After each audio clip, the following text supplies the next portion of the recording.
आइए हम निकालेंगे नीति वचन, निकालेंगे 22वां अध्याय, नीति वचन 22वां अध्याय 4था पद हम पढ़ेंगे। नीति वचन 22 का 4था पद पढ़ेंगे। नम्रता और यहोवा के भय मानने का फल धन, महिमा और जीवन होता है। नीति वचन लिखने वाला इस प्रकार से लिखता है, नम्रता और यहोवा का भय मानने का फल धन, महिमा और जीवन होता है। अगर हमारे पास धन रहना है और हमें महिमा मिलना है और हमें जीवन मिलना है, तो हमारे पास कुछ बात होना जरूरी है मेरे लिए। हम प्रभु को ढूंढते हैं, प्रभु की आराधना करते हैं, परमेश्वर से प्रार्थना करते हैं, लेकिन नीति वचन लिखने वाला ये बुद्धि और ये समझ हमको देता है कि अगर आपको जीवन चाहिए, आपको आपके जीवन में महिमा चाहिए, आपके जीवन में धन की जरूरत है, धन चाहिए, तो कुछ बातों को आपके अंदर में होना चाहिए, तब ही आप ये सब चीज को अर्जित कर सकते हैं। इस साल में जब हमको धन की जरूरत है, प्रत्येक दिन जीवन जीने के लिए हमें क्या जरूरत है? धन की आवश्यकता है ना? धन की आवश्यकता है और जीवन चाहिए, अच्छा जीवन चाहिए जीने के लिए। वो धन रहने के बाद अगर हमारे पास जीवन नहीं रहेगा तो क्या फायदा है वो धन, है ना? बहुत धन हमारे पास रहे और जीने के लिए हमारे पास जीवन नहीं रहे, उससे कोई लाभ नहीं है। इसलिए धन के साथ जीवन भी होना चाहिए, उसके साथ क्या मिलना चाहिए? हमें महिमा भी मिलनी चाहिए, हमारा महिमा भी होना चाहिए। तो उसके लिए वो कहता है, सिखाता है, कहता है कि तो आपके अंदर में क्या होना चाहिए? नम्रता और यहोवा का भय। क्या होना चाहिए? नम्रता और यहोवा का भय मानने से हम आपको क्या मिलेगा? ये तीनों चीजें मिलेगा। नम्रता में भी हमारे अंदर में होनी चाहिए, उसी के साथ साथ यहोवा का भय भी हमारे अंदर में होना चाहिए, तभी हमें क्या मिलेगा? धन मिलेगा, महिमा मिलेगा, जीवन मिलेगा। ये तीनों तभी उस व्यक्ति को मिलता है जब वो नम्रता के साथ रहता है और यहोवा का भय उसके जीवन में रहता है, तो उसको ये सब चीजें मिलती है मेरे प्रियो। तो अब हम देखेंगे नीति वचन 29वें अध्याय के 23वें पद को भी पढ़ लेंगे। 29 के 23 को पढ़ेंगे, कोई जन पढ़िए 29 का 23। मनुष्य को गर्व के कारण नीचा देखना पड़ता है, परंतु नम्र आत्मा वाला महिमा का अधिकारी होता है। देखिए क्या लिखा है? मनुष्य को गर्व के कारण नीचा देखना पड़ता है। जिसके अंदर में बहुत गर्व रहता है। हम लोग देखते हैं कि संसार में जब हम जीते हैं, कुछ मनुष्य के अंदर में क्या रहता है? बहुत घमंड रहता है, बहुत गर्व करता है अपने दौलत पे, अपनी जाति पर, अपनी बोली पर, अपने रंग पर, अपने हिजाब पर, अपनी पढ़ाई पर, है ना? उस पे क्या करता है? बहुत गर्व या घमंड होता है। उसको क्या नीति वचन लिखने वाला कहता है, मनुष्य को गर्व के कारण क्या करना पड़ता है? नीचा देखना पड़ता है। अगर हमारे अंदर में गर्व है, अगर हमारे अंदर में घमंड है, तो एक दिन हमें क्या करना पड़ेगा? नीचा देखना पड़ेगा। इसलिए प्रभु का भक्त कहता है कि हमारे अंदर में क्या नहीं होना चाहिए? गर्व और घमंड नहीं होना चाहिए। क्या होना चाहिए? लिखा है वहां पे, परंतु नम्र आत्मा वाला महिमा का अधिकारी होता है। अगर हमारे अंदर में नम्र आत्मा रहेगा तो हमें क्या मिलेगा?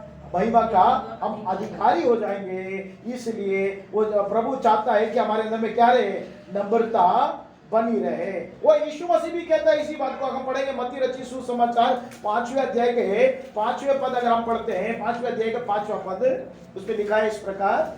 यीशु मसीह ने कहा, मत्ती रचित सुसमाचार 5वें के 5वें पद में इस प्रकार से लिखा है, धन्य है वे जो नम्र है, क्योंकि वे पृथ्वी के क्या होंगे? अधिकारी।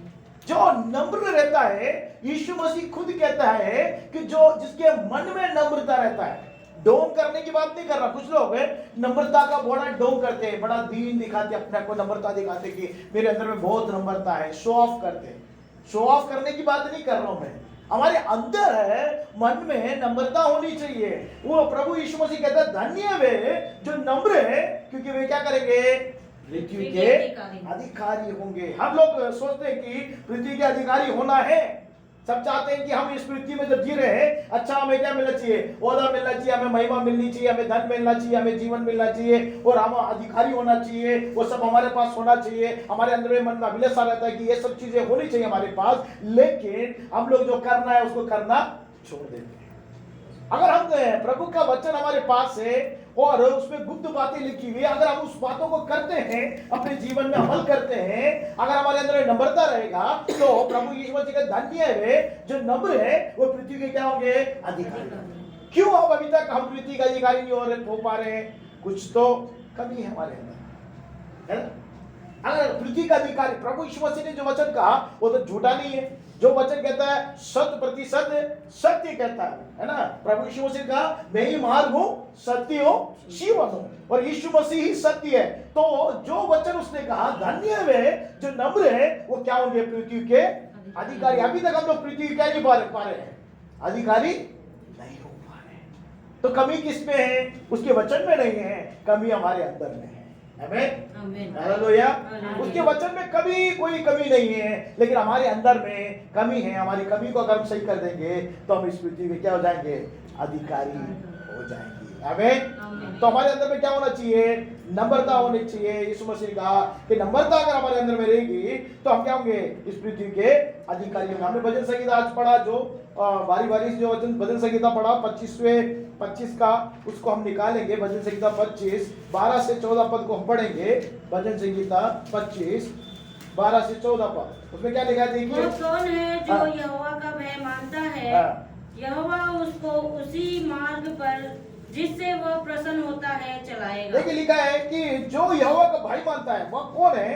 जो यहोवा का भय मानता है, यहोवा उसको उसी मार्ग पर जिससे वो प्रसन्न होता चलाता है। अगर हमारे अंदर में यहोवा क्या भय रहेगा, परमेश्वर का भय रहेगा, तो यहोवा क्या करेगा? जिस मार्ग में हम चलते हैं, जिसमें वो प्रसन्न होता है, उस मार्ग में चलाता है। आमीन, हालेलुया। अगर परमेश्वर हमको चलाना है, जिसमें वो प्रसन्न होता है चलाना है, तो हमारे हृदय में क्या होना चाहिए? हमारे मन में क्या होना चाहिए? यहोवा का भय होना चाहिए। आगे बढ़िए, क्या लिखा है? 13 और 14। कुशल से टिका रहेगा, वह कुशल से टिका रहेगा, और उसका वंश पृथ्वी का अधिकारी होगा। और उसका वंश क्या होगा? पृथ्वी का अधिकारी हो। क्या होगा? कुशल से टिका रहेगा। हम कुशलता के साथ इस संसार में टिके रहना है, तो हमारे अंदर में क्या होना चाहिए? परमेश्वर का भय होना चाहिए। नम्रता के साथ क्या लिखा है? कि भय होना चाहिए परमेश्वर का। अगर वह नम्रता के साथ भय है, तो वो परमेश्वर उस मार्ग में चलाएगा जिस मार्ग में वो प्रसन्न होता है, उस मार्ग में चलाएगा। साथ ही क्या करेगा?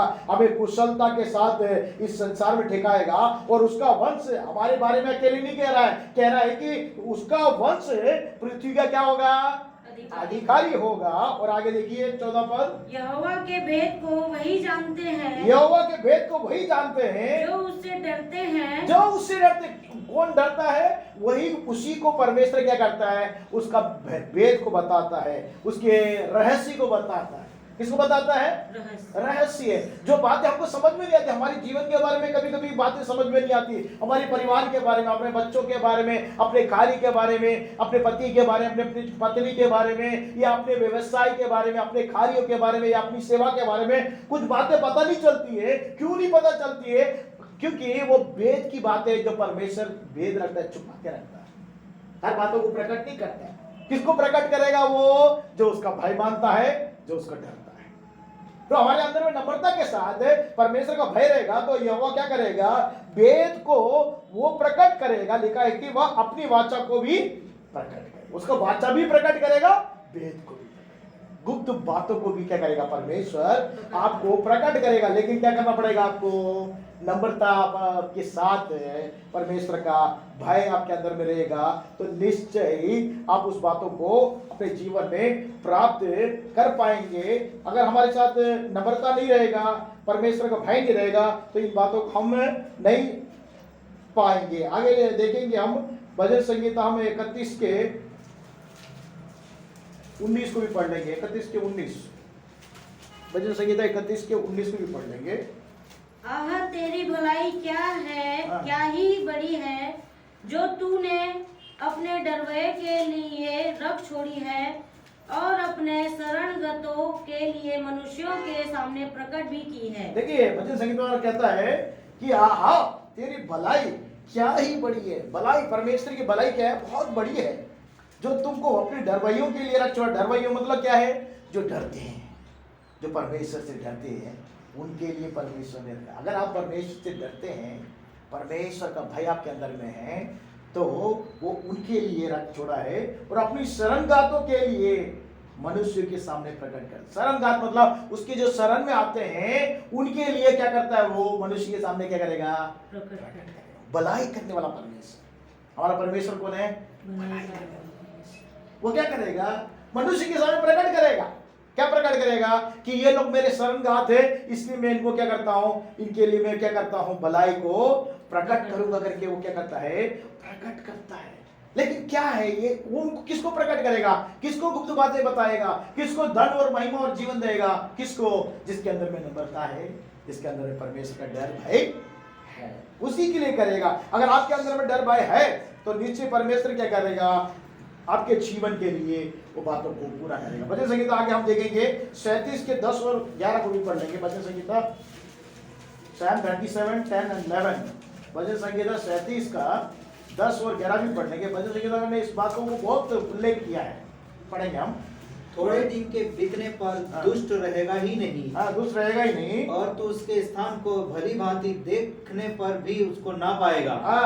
थोड़े दिन के बीतने पर क्या होगा, दुष्ट रहेगा ही नहीं। अपन को लगता है कि यार बहुत दुष्ट लोग हैं इन लोग, है ना, लगता है ना कभी कभी कि हम लोग तो नम्रता के साथ परमेश्वर के डर भय के साथ जीवन जी रहे हैं, प्रभु के वचन को मानते हैं, लेकिन ये दुष्ट लोग क्या कर रहे हैं, बड़े फूल रहे हैं और बहुत हरियाली उनके जीवन में, आशीष को देख रहे हैं, और हम लोग तो कितनी तकलीफ में हैं, हम लोग कितने कष्ट में हैं। हम बराबर प्रार्थना करते हैं, बराबर वचन पढ़ते हैं, बराबर पेट देते हैं, बराबर उपासना करते हैं, और बार हम लोग क्या करते हैं, सब कुछ करते हैं प्रभु के लिए और जीवन जीने के लिए प्रयास भी करते हैं। लेकिन क्या करते हैं, हम जब देखते दुष्टों को देखते हैं संसार में, उनको लगता है कि उन लोग तो अच्छे फूल फल रहे हैं, वो तो अच्छे बड़े बड़े हो रहे हैं, हम लोग को तो व्यर्थ ही परमेश्वर के पीछे चले जा रहे हैं, व्यर्थ ही कर रहे हैं। ऐसे करेंगे, कभी कभी क्या आता है हमारे मन में, ऐसी सोच आती है। तो दाऊद क्या कहता है, लिखा है कि थोड़े दिन बीतने के बाद दुष्ट रहेंगे ही नहीं।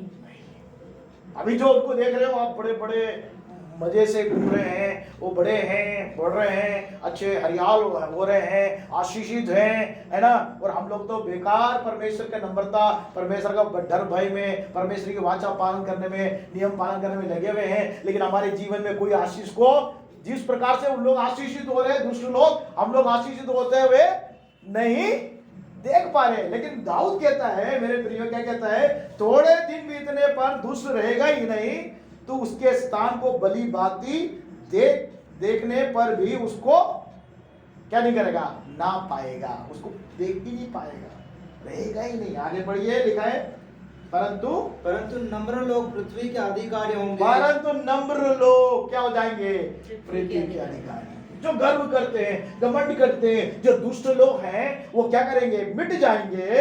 लेकिन जो नम्र लोग हैं, अगर आपके अंदर में नम्रता है, उस नम्रता को कौन देखता है, परमेश्वर देखता है। आमीन, हालेलुया।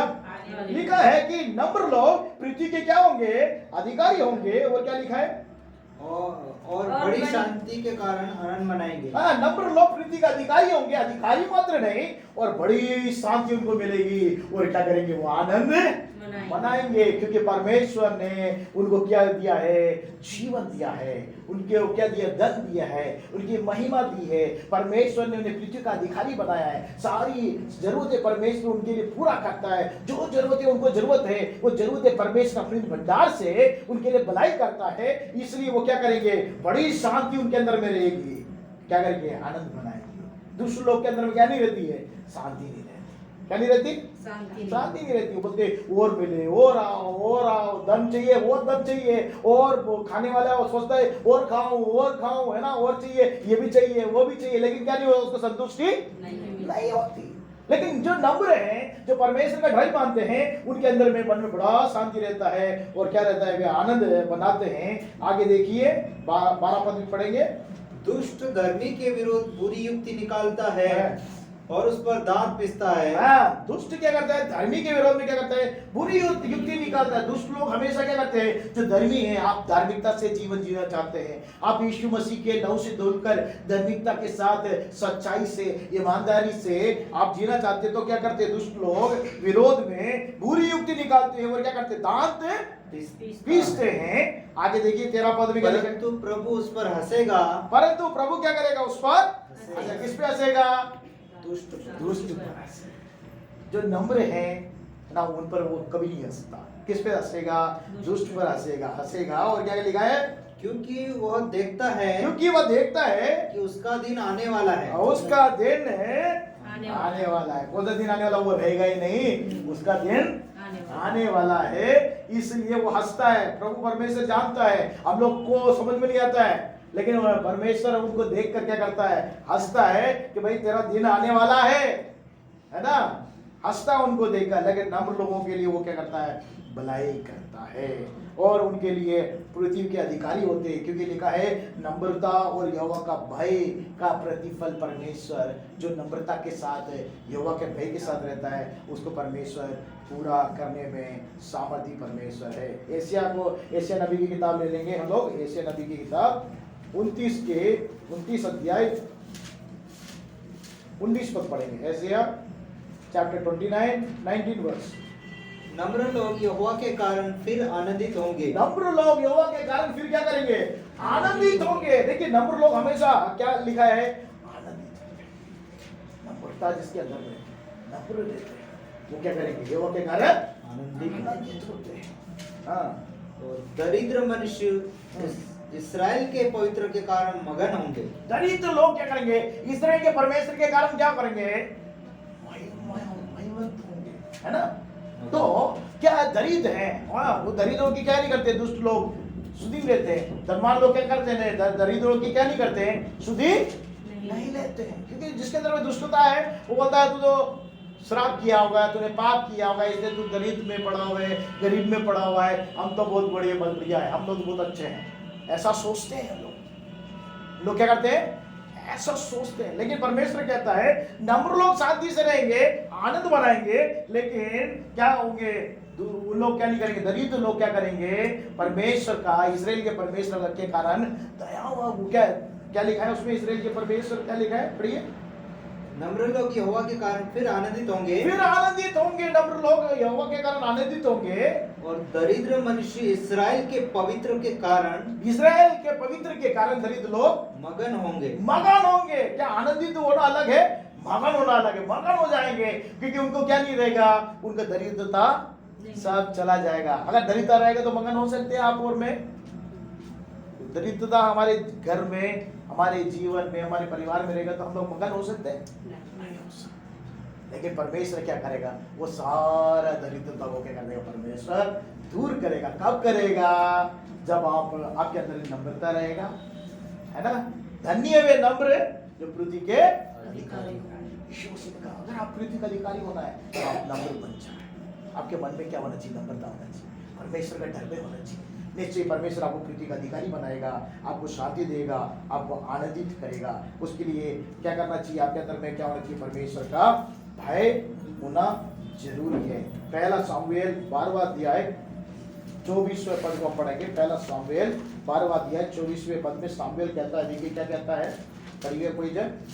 केवल इतना हो कि तुम लोग यहोवा का भय मानो। तुम लोग क्या करो? यहोवा का भय मानो और सच्चाई से अपने संपूर्ण मन के साथ, सच्चाई से संपूर्ण मन के साथ उसकी उपासना करो। क्योंकि ये तो सोचो कि उसने तुम्हारे लिए कैसे बड़े बड़े काम किए। आपके लिए ये सोचकर परमेश्वर की क्या करो? पूरे मन के साथ, पूरे सामर्थ के साथ उसको क्या करो? स्तुति प्रशंसा करो। क्यों करो? क्योंकि आपके लिए क्या किया है? कितने बड़े बड़े काम। कुछ दिन पहले बहन ने बोला कितने बड़े काम किया उनके जीवन। तो आपके हर एक के जीवन में बड़े काम किया है, उसको स्मरण करके क्या करो? परमेश्वर को धन्यवाद करो। जब हम प्रभु यीशु मसीह को नहीं जानते थे, जब हमने उसको स्वीकार नहीं किया था, तो हमारे जीवन में क्या क्या बातें घटती गई। बड़े दुखित थे हम लोग, बड़े निराश थे, हमारे जीवन में शांति न था।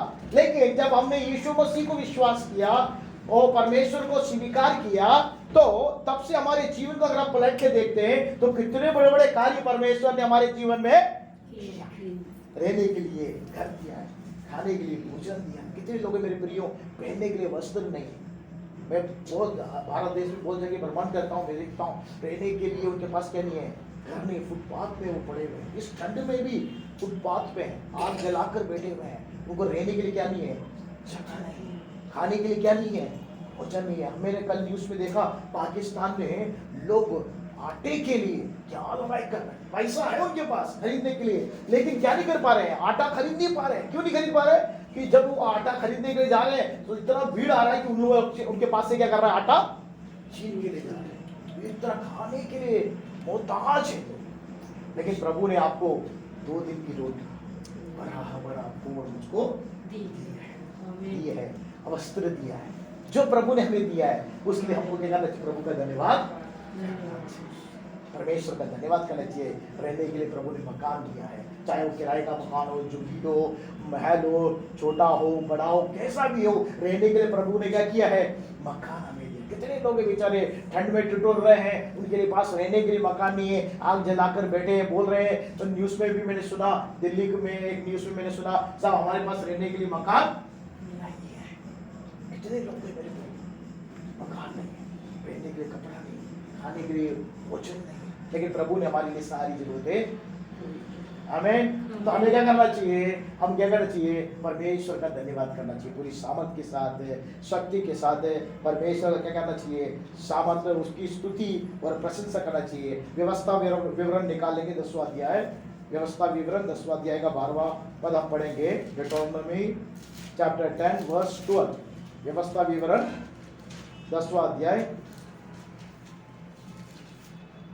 अब हे इज़राइल, तेरा परमेश्वर यहोवा तुझसे इसके सिवाय और क्या चाहता है कि तू अपने परमेश्वर यहोवा का भय माने और उसके सारे मार्गों पर चले, उससे प्रेम रखे और अपने पूरे मन और अपने सारे प्राण से उसकी सेवा करे। और क्या चाहता है? इस्राएल का परमेश्वर जो हमारा परमेश्वर है, और क्या आपसे और मुझसे चाहता है? और कुछ नहीं चाहता है। वो चाहता ये है कि हम उसके मार्ग में हमें चलना है, उसके बताए हुए कलाम को स्वीकार करके चलना है। पूरे मन से, पूरे प्राण से हमें क्या करना चाहिए? उसको सेवा करना चाहिए। यही चाहता है। अगर पूरे मन से, प्राण से हम सेवा करेंगे परमेश्वर की, उसके मार्ग के बताए हुए मार्ग में चलेंगे, तो परमेश्वर क्या करेगा? हमें आनंदित होने देगा, हमें मगन होने देगा, हमें पृथ्वी का अधिकारी बनाएगा, हमें धन देगा, हमें जीवन देगा, हमको महिमा करेगा। आमीन, हालेलुया। तो ये सब चीजें हमें करना है मेरे प्रिय, उसके मार्ग में चलना है, वो बताए हुए मार्ग में चलना है। वो जो सिखाता है उस मार्ग को अमल करके चलते रहना है, और प्राण के साथ, मन के साथ परमेश्वर की क्या करना है? सेवा करना है। कैसे सेवा करेंगे? परमेश्वर की स्तुति करेंगे, परमेश्वर की प्रशंसा करेंगे, परमेश्वर की बताए हुए मार्ग में चलेंगे। जो उसके मार्ग में बताते हैं उस पर चलते, तो उससे वो क्या करता है? प्रेम करता है। आपके 2 बेटे हैं, उदाहरण के लिए आपके 2 बेटे हैं। एक बेटा आपकी बातों को मानता है, आपके बताई हुई बातों को मानकर चलता है, तो आप क्या करेंगे? वो एक बेटा है, वो क्या नहीं करता है? आपकी बातों को नहीं सुनता। किससे ज्यादा प्रेम करेंगे आप? जो आपके बेटा बात सुनता है उससे ज्यादा प्रेम करेंगे। प्रेम तो दोनों से करोगे, लेकिन ज्यादा प्रेम किससे करेंगे? जो आपकी बात मानता है, आपके बताए हुए मार्ग में चलता है, उससे ज्यादा प्रेम करेंगे। नहीं, ऐसे ही नहीं। परमेश्वर भी क्या करता है? जो उनकी बात मानते हैं, उसके मार्ग में चलते हैं, उसके कलाम को फॉलो करते हैं, उसके अंदर में वो परमेश्वर का धर्म भाई मानते हैं, उसके जीवन में पालन करते हैं, उससे प्रेम करता है। प्रेम मात्र नहीं, उसके मन में शांति को परमेश्वर देता है। वो हमेशा आनंदित और मगन रहता है। अगर हमारे जीवन में अगर आनंद कम हो रहा है, मगन कम हो रहा है, शांति कम हो रहा है, इसका मतलब है हमारे अंदर में कुछ कमी है। परमेश्वर के वचन में कोई कमी नहीं है, हमारे अंदर कमी है। हमको जांचना है, क्यों हमारे अंदर में आनंद कम हो रहा है, क्यों मगन कम हो रहा है, हमारे अंदर में शांति क्यों भंग हो रही है? इसी कारण, क्योंकि हमारे अंदर में क्या हो गया है? परमेश्वर का भय नहीं है, उसके बताए हुए मार्ग में हम चल नहीं रहे हैं, उसके बताए हुए सिखाए हुए विधि नियम को हम पालन नहीं कर रहे हैं। उसने कहा कि नम्रता के साथ परमेश्वर का डर भय तुम्हारे अंदर बने रहना चाहिए। अगर वो नहीं है तो ये सब चीजें क्या हो जाएगी? कम होता ही। क्योंकि परमेश्वर क्या करता है? दुष्टों को और भले भले कार्य करने वाले और बुरे कार्य करने वाले दोनों को उसकी आंखें देखती। इसे आखिरी एक वचन पढ़ के हम प्रार्थना में जाएंगे, सब उपदेश निकाल लेंगे। 12वां अध्याय 13 और 14 पद। सब कुछ सुना गया। वो सपोदेश लिखने वाला कौन है? एक बड़ा ज्ञानी है जिसने नीति वचन लिखा है। सुलेमान राजा को परमेश्वर ने बुद्धि ज्ञान भरपूरी से दिया, उसी ने सबोपदेश भी लिखा है। वो क्या कह रहा है? सब कुछ सुना गया, सब कुछ सुना गया। वो कह रहा है कि सब कुछ सुन लिया। अंत की बात यह है, अंत की बात यह है कि परमेश्वर का भय मान, परमेश्वर का क्या करना चाहिए? भय मान और उसकी आज्ञाओं का पालन कर। उसकी आज्ञाओं का पालन कर। क्या करते हैं? उसका भय मानना है। जो उसका भय मानते हैं उसके आगे क्या क्या करते हैं? पालन करते हैं। जो भय नहीं मानते उसके आज्ञा का पालन नहीं करते हैं। माँ बाप का भय अगर बच्चे लोग मानते हैं तो उसके आज्ञा का पालन करेंगे। जो भय नहीं मानते वो क्या करेंगे? मेरे मम्मी पापा क्या बोलते हैं, मेरे को क्या करना है?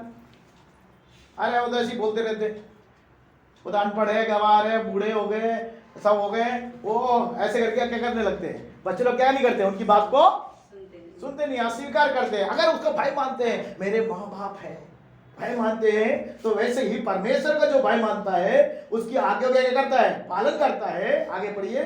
क्योंकि मनुष्य का संपूर्ण कर्तव्य, क्योंकि मनुष्य का संपूर्ण कर्तव्य यही है, यही है। हमारा कर्तव्य है, मनुष्यों का क्या कर्तव्य है? परमेश्वर का भय मानना कर्तव्य है।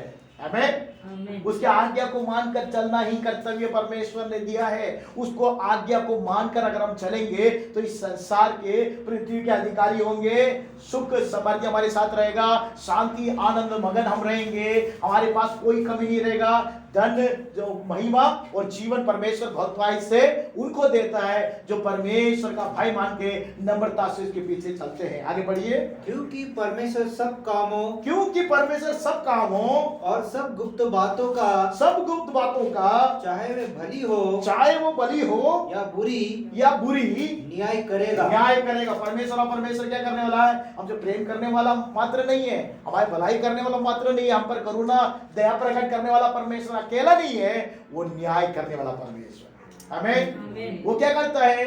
न्याय करता है। तो दुष्टों के ऊपर न्याय किया, इसलिए कुछ दिन में दुष्ट लोग है ही नहीं। हमने पढ़ा वचन से किताब में, दुष्ट लोग है ही नहीं, हम लोग देखा ही नहीं, उन लोग दिखते ही नहीं है, चले गए। लेकिन मेरे प्रिय जो नम्र है, जो परमेश्वर के खोजी हैं, जो परमेश्वर का डर भय मानते हैं और उसकी संपूर्ण कर्तव्य, उसकी कर्तव्य यही है कि वो परमेश्वर का भय मान के उसके आज्ञा पे चलते हैं तो उनको आशीष मिलती है। और लेकिन परमेश्वर का कलाम कहता भी है, ये चेताता भी है, कहता है कि परमेश्वर सब कामों का, जो भी काम हम कर रहे हैं इस पृथ्वी में, सब कामों का, सब, चाहे वो गुप्त हो या चाहे वो भली हो या बुरी, गुप्त बात मतलब क्या है? छुपी हुई बात, किसी को नहीं। पति को नहीं मालूम पत्नी क्या कर रही है, पति को नहीं मालूम पत्नी क्या कर रही है, पत्नी को नहीं मालूम पति क्या कर रहा है, और बच्चों को नहीं मालूम माँ बाप क्या कर रहे हैं, माँ बाप को नहीं मालूम बच्चे क्या कर रहे हैं। गुप्त में जो बातें करी जाइए, वो सारी बातों का, चाहे वो भला हो बुरा हो, सबका क्या करेगा परमेश्वर? एक दिन न्याय। परमेश्वर इस पृथ्वी में भी न्याय करता है और इसके बाद भी परमेश्वर क्या करता है? उसका प्रतिफल देने वाला परमेश्वर है। इसलिए आपको मेरे अंदर में क्या होना चाहिए? परमेश्वर का भय होना चाहिए कि परमेश्वर हमेशा हर बातों को देखता है, उससे कोई बातें छुपी हुई नहीं है। वो कोई बात ही छुपी नहीं है। हम पति से छुपा सकते हैं, पत्नी से छुपा सकते हैं, माँ बाप से छुपा सकते हैं, बच्चों से छुपा सकते हैं, पादरी साहब से छुपा सकते हैं, विश्वासी से छुपा सकते हैं, है ना? सब कुछ छुपा सकते हैं, लेकिन किससे भी छुपा सकते हैं? परमेश्वर से कोई बातें नहीं छुपा सकते। वो सारी गुप्त बातों का न्याय करने वाला परमेश्वर, चाहे भला हो।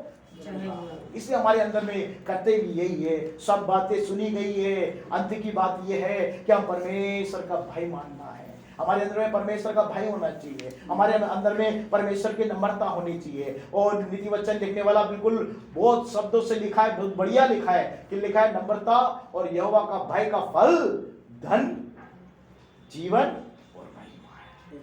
हमको धन चाहिए, जीने की जीवन चाहिए और महिमा चाहिए, तो हम परमेश्वर के सम्मुख में नम्रता के साथ रहेंगे और परमेश्वर का भय मानकर प्रत्येक दिन उसके मार्ग में बताए हुए मार्ग में चलेंगे। निश्चय हमारे मन में शांति रहेगा, हम मगन से रहेंगे और परमेश्वर हमारी सारी जरूरतों को पूरा करेगा। और इस पृथ्वी के हम मात्र नहीं, हमारा वंश भी इस पृथ्वी पे क्या हो जाएंगे, अधिकारी। आइए हम अपने आंखों को बंद करें, प्रभु के सामने अपने आप को परख के, एक मिनट अपने आप को परख के, क्या मेरे अंदर में परमेश्वर का भय है, क्या मेरे अंदर में नम्रता है? क्योंकि परमेश्वर गर्व करने वाले, घमंड करने वाले से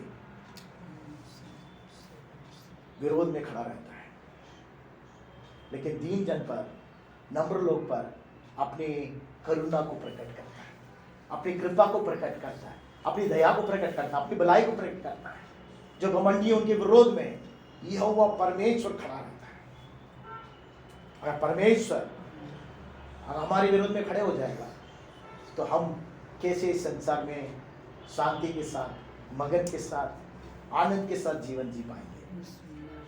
कभी परमेश्वर हमारे विरोध में खड़ा नहीं होना है। इसलिए हमारे अंदर में दीन, मन में दीन होना जरूरी है, मन में नम्रता होना चाहिए। यीशु मसीह ने कहा, धन्य है वे नम्र लोग, वे पृथ्वी के अधिकारी होंगे। हम पृथ्वी के अधिकारी बनना है, पृथ्वी में हम आशीष के साथ रहना है। हमारा परमेश्वर आशीष देने वाला परमेश्वर है, वो दुख देकर पीड़ित करने वाला परमेश्वर नहीं, वो बच्चों का आशीष देना परमेश्वर। जब तुम बुरे लोग होकर अपने बच्चों को अच्छी वस्तु देते हो, तो क्या स्वर्गीय पिता अपने खोजने वालों को बुरी वस्तु देगा? प्रभु का कलाम कहता है, मेरे जब हम बुरे हैं, अपने बच्चों को अच्छी वस्तु देने के लिए हम लोग प्रयास करते हैं, तो हमारा जो स्वर्गीय पिता है, जो धर्मी है, क्या अपने बच्चों को जो खोजते हैं, उसके शरणगात हैं, जो उसको खोजते हैं, ढूंढते हैं, जो नम्रता के साथ परमेश्वर के डर भय के साथ जीवन जीते हैं, क्या उनको भली वस्तु छुपा के रखेगा? कभी नहीं छुपाया। वो मगन होंगे। प्रभु का कलाम कहता है, नम्र लोग मगन होंगे, आनंदित करेंगे, उनके मन में शांति रहेगी। वो नम्र लोग के पास धन रहेगा, जीवन भी रहेगा और महिमा भी रहेगी। लेकिन दुष्ट लोग के पास धन बहुत रहता है, लेकिन उनके पास से जीवन निकाल दिया जाता है मेरे प्रियो, और कुछ दिन के बाद वो दिखते ही नहीं है। जैसे घास सूख जाता है, वैसे दुष्ट लोग सूख जाते, दिखाई नहीं देते। हमारे अंदर में परमेश्वर के विरोध में कोई दुष्टता की बातें नहीं होनी चाहिए, क्योंकि गुप्त बातों को देखने वाला परमेश्वर वो है। अरे गुप्त बातों को, हरेक भले और बुरे बातों को वो न्याय में लेके आने वाला परमेश्वर।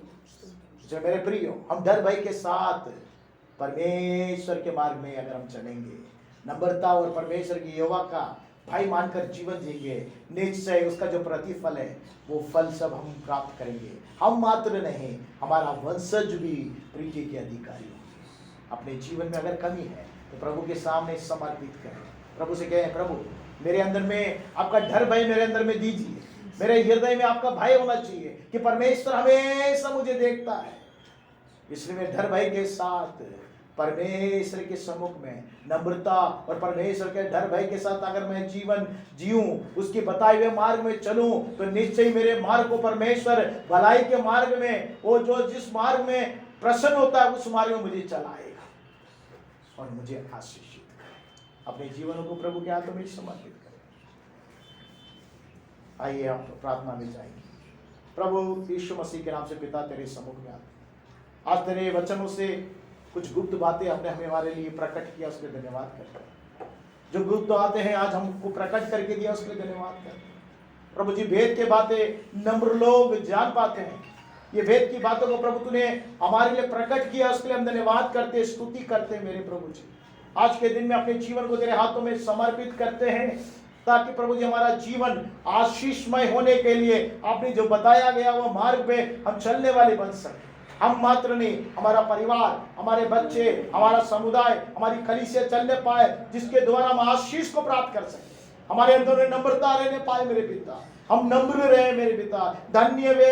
धन्य नम्र लोग हैं जो पृथ्वी के अधिकारी होंगे। हमारे अंदर में आप चाहते हैं कि नम्रता आ जाए, हमारे अंदर में परमेश्वर का डर भय आ जाए, हमेशा डर भय के साथ परमेश्वर के बताए हुए मार्ग में हम चले, तो परमेश्वर जो प्रश्न होता है वो उनको उस मार्ग में चलाता है, वो भलाई को प्राप्त करेंगे। धन, महिमा और जीवन वो प्रदान करने वाला परमेश्वर। और आशीष के साथ हम मगन होंगे, आनंद करेंगे और हमारे मन में शांति रहेगा। प्रभु ऐसा अनुग्रह हम सब पर प्रकट करना। आगे तेरे प्रिय जनों के ऊपर हम सब पर तेरा अनुग्रह, दया, कृपा बने रहने के लिए हम प्रार्थना करते हैं। सारा आदर महिमा आपको समर्पित करते हैं। आने वाले सप्ताह भर में तेरा अनुग्रह हमारे साथ रहने पाए। इस वर्ष भर तेरा अनुग्रह, तेरी दया हमारे साथ बने रह पाए और फिर तेरे आगमन तक हम नम्रता के साथ, तेरे डर भय के साथ प्रत्येक दिन जी कर परमेश्वर तेरे सम्मुख में उपस्थित होने वाले बना। सारा आदर महिमा आपको समर्पित करते हैं। इस प्रार्थना को यीशु मसीह के नाम से मांगते हैं, सुनो और ज्ञान कर पिता, आमीन। हम आइए अपने स्थान में खड़े हो जाएंगे और प्रभु की आशीष को हम ग्रहण करेंगे। अब प्रभु यीशु मसीह का अनुग्रह, पिता परमेश्वर का प्रेम, पवित्र आत्मा का सहभागिता अब से लेकर प्रभु यीशु मसीह के दूसरे आगमन तक हम सबके साथ सदा बना रहे, आमीन।